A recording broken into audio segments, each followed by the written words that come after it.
I think we need to talk about socialism. More specifically, though, democratic socialism. Now, I agree with this person. However, these countries are actually more social democracies, so they have capitalist-based economies with strong social safety nets, to put it simply. Now, in this case, the adjective democratic is extremely important because when most Americans think of socialism, they automatically think of some type of authoritarian form because that's what we've been taught, right? That's what we've been indoctrinated to think. The capitalists have done a really good job at propagandizing us on all of this shit. And now, it doesn't matter what label you put on any type of authoritarian government, it's not fucking cool, and it's never going to work for the people. Authoritarianism, across the board, bad news. So, yeah, I get people's hesitancy when they hear the word socialism, because we've been taught to think only that it means one thing. Look at countries like Norway, and they're quite close to the form of government that we have right now with some caveats. To simplify it greatly, it's like capitalism with more guardrails, where the people and the state have more of a say, and it's not just about corporations making as much fucking money as possible no matter what the cost.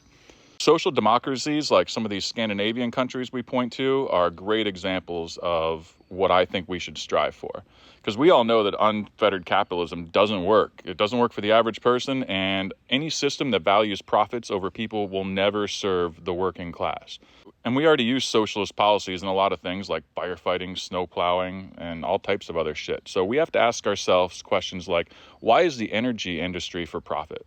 We all require lights, clean water, and heat to survive, so why should greedy corporations be able to profit off of things that are necessary for all of our survival? This is why every other country has socialized healthcare. We have to shift our focus to care about people as a society and not corporations. And now is that perfect opportunity, because this fascism is waking people up to the fact that we are in need of serious change. And serious change often comes on the heels of great upheaval. But it's up to us to use this moment for just that. Now, the argument against social democracies is that too much government involvement inherently causes bureaucracy and makes things move slower, more difficult, less efficient, etc. Which I agree that too much government can lead to making things more complicated. We see it all the time.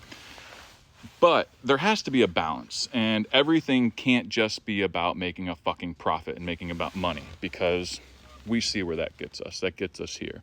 So it's my personal view that for our particular country to make the jump to the Scandinavian model of a social democracy would be the most practical and easiest route for us to take, and one that the majority of the population would be able to accept, because it would work for the people. And eventually, when it's shown to do that, and these things are shown to work and make our lives better, it's going to receive great support from the masses.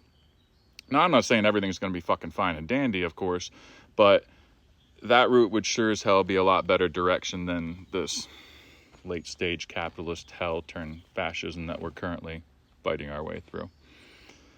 We're primed for this right now, and we need to use this opportunity to push for this. So even Pete was saying as much the other day in an interview. What do y'all think? What do you know about social democracies?